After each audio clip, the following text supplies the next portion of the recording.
Boa tarde, pessoal. Bem-vindos a mais uma apresentação de caso clínico Point of Care, discussão de casos com base em uma propedêutica. Meu nome é Juliano, eu sou médico emergencista e especialista em ultrassonografia Point of Care. E nessa conversa que a gente vai ter agora, nos próximos minutos, eu vou falar de uma ferramenta que me permite salvar vidas e mudar desfechos dos pacientes que eu atendo em sala de emergência. Uma ferramenta que eu venho usando já há um bom tempo, há uns bons anos, e trabalhada em cima de uma metodologia de estudo, de aplicação. Ok, pessoal? Basicamente, o que a gente vai falar hoje é de um diagnóstico, de como que é feito, como que eu fiz um diagnóstico difícil clinicamente ser realizado. Diagnóstico de um paciente em choque, que a etiologia desse choque foi atribuída a um aneurisma secante de aorta abdominal. Então, a gente vai ver como que a ultrassonografia contribuiu para a gente chegar nesse diagnóstico. A gente vai trabalhar o caso clínico de um paciente de 77 anos, masculino, de alguns meses atrás. Atendimento de uma UPA onde eu trabalho. Esse aqui é o SBAR, ou seja, essa aqui foi a passagem de plantão. Eu recebi este paciente. Paciente de 77 anos, com dor torácica tipo C e com a troponina, que foi feita a curva dela, 2 medidas, seriadas, ascendente. E realmente fortemente ascendente. Então o paciente trouxe uma queixa de dor torácica, background desse paciente, uma queixa de dor torácica, sem radiação atípica em tórax direito, o paciente devia a ser escapagista. O paciente admitido na sala prostrado, pálido, com a pele fria e pegajosa. Vejam bem, eu tenho um sinal de choque aqui, né? Pelo status, pela anamnese, pela ictoscopia desse paciente. O exame físico realizado na admissão, ausculta cardíaca sem alterações, ausculta pulmonar com crepitações em base. O paciente trazia um relato de dor abdominal, uma dor fraca, uma dor que não chamava a atenção inicialmente. Pulsos finos e simétricos. Ele foi admitido no limiar de uma hipertensão, não estava fortemente hipertenso, estava levemente hipertenso, taquicárdico, também levemente taquicárdico, e com uma saturação limítrofe. Então, esse paciente acabou evoluindo na história com choque refratário à expulsão volêmica, sendo necessário, então, início de drogas vasoativas, seguido de intubação traqueal. Iniciado o protocolo para síndrome coronariana desse paciente, e ele aguardava vaga de transferência para realizar cateterismo e vaga de CTI. Esse é o paciente que a gente vai conversar hoje. Então, pessoal, vamos pensando aí. O que esse paciente tem? Paciente de 77 anos, interrogado síndrome coronariana aguda, estado de choque cardiogênico, será? Dor torácica típica, instável, recebendo o protocolo e aguardando o cateterismo e vaga de CTI. Bom, pessoal, o diagnóstico desse paciente e a terapêutica focada, adequada, mudou o desfecho. E esse diagnóstico, a partir do momento que eu assumi esse paciente e fiz a propedêutica adequada, ele foi realizado em 100 segundos, em pouco mais de 1 minuto de janelas realizadas e permitiram inferir a hipótese diagnóstica do choque desse paciente. Verdade. Não é fácil? Não. Existe uma curva de aprendizado? Sim. Mas a gente vai falar de como que isso foi feito. Nosso objetivo aqui é falar como que eu diminuo o leque de opções diagnósticas, como que eu chego mais próximo do diagnóstico que o paciente tem.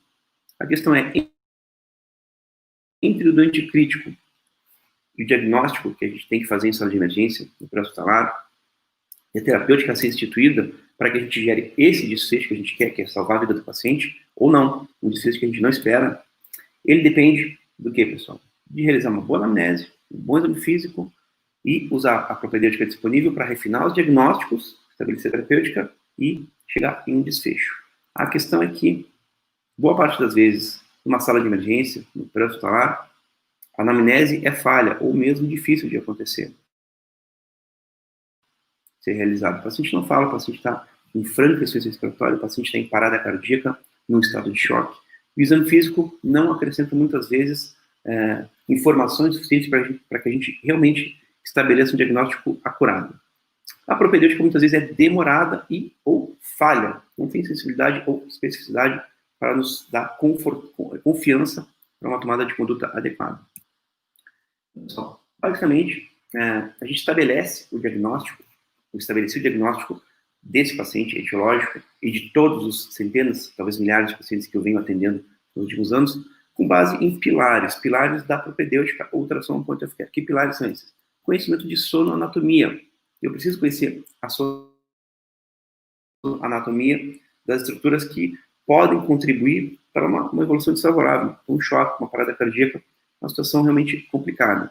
Precisa conhecer a anatomia da região cervical, eventualmente para identificar uma obstrução de aérea, para fazer uma punção de acesso central. Esse paciente estava com invasões de acesso central e punção arterial para monitorização. Preciso conhecer a fisiopatologia das principais doenças, a sonofisiopatologia, ou seja, como que é uma imagem de uma região cervical, de um pulmão, de uma veia cava, de um abdômen, como que é essa estrutura multidimensional vista numa tela de 2 dimensões de escala de cinza, o normal e o patológico. Preciso conhecer o que mais também? Segundo pilar, princípios físicos e técnica de aquisição. Preciso saber qual transdutor usar, quando usar, como que eu seleciono o melhor software para aquele transdutor, que ajuste tem que fazer na qualidade da imagem, no ganho, na profundidade, no refinamento, enfim, o modo que eu vou usar, o modo B, o modo M, um Doppler. Preciso saber a técnica para fazer a varredura do pulmão. O pulmão é uma estrutura extensa. Preciso conhecer a técnica para varrer todo o pulmão, para identificar a veia cava, identificar a aorta, identificar o quadrante superior direito e esquerdo, janelas ecocardiográficas, pelve, vasos e por aí vai. E a gente está aqui para falar do terceiro pilar da ultrassonografia motor-care, que é a interpretação das imagens no contexto clínico do paciente. Esse é um dos pilares mais importantes. De nada me adianta eu olhar uma imagem e ali achar que tem um diagnóstico escrachado. Isso não acontece, pessoal.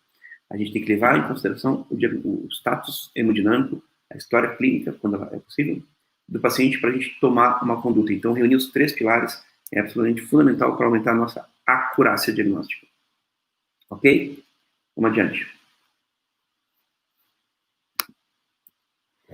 Então, basicamente, a gente tem os 3 pilares, a gente trabalha sonoanatomia, fisiopatologia, princípios físicos, e aqui o nosso foco é a interpretação de imagens no contexto do paciente que a gente está atendendo, desse paciente.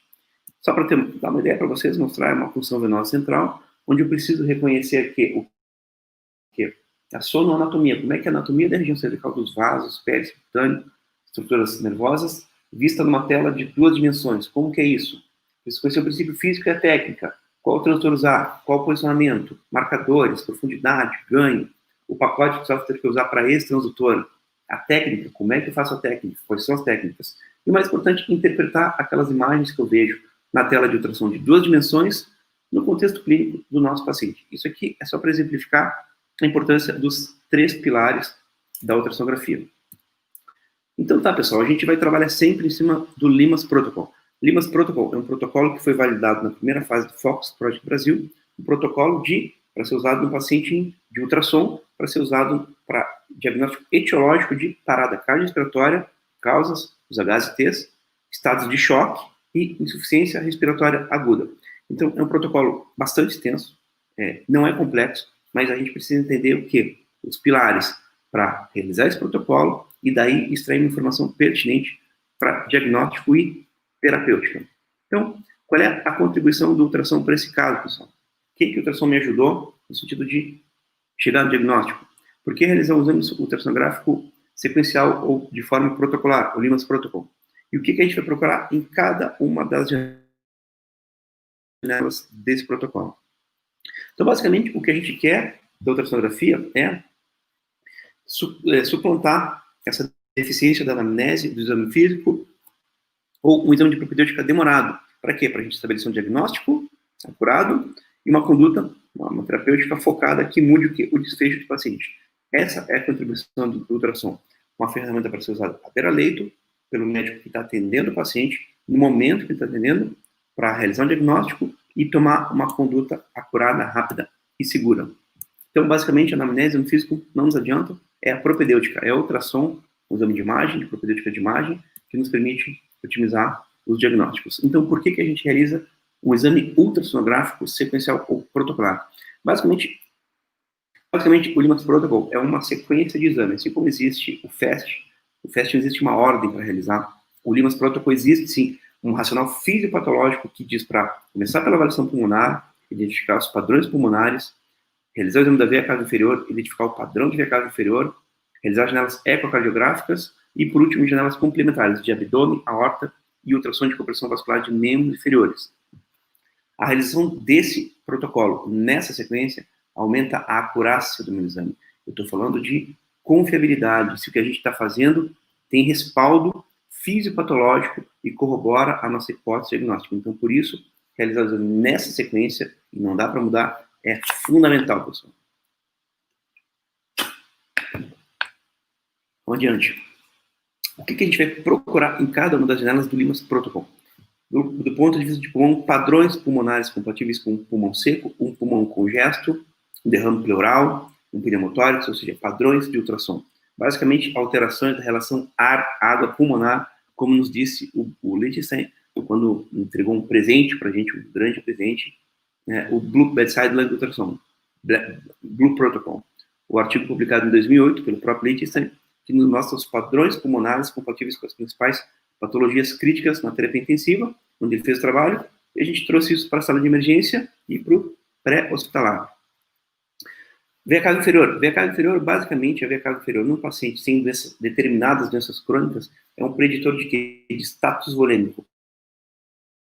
Ela tem ela pode ter uma, deixa eu achar aqui minha garrafinha, ela pode ter, do ponto de vista de veia cava, de diâmetro e variabilidade, padrões. A veia cava pletórica, túrgida, gorda, e que não varia com a ventilação mecânica, ou a veia cava bem fininha.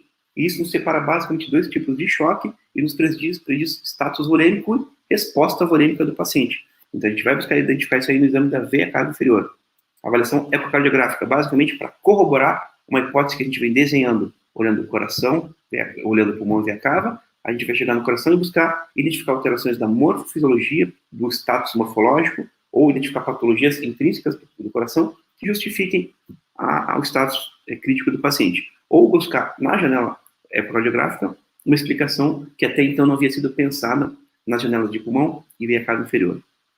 E as janelas complementares, basicamente, para a gente buscar uma resposta para aquilo que não foi nos entregue olhando o pulmão, veia cava e janelas ecocardiográficas. Líquido livre no abdômen, uma gravidez ectópica rota, e por aí vai. Uma dissecção com aneurisma de aorta, e por aí segue o barco. Ok? E o tratamento de compressão vascular é uma janela complementar também para a gente buscar corroborar, ter mais acurácia quando a gente suspeita de uma embolia pulmonar maciça.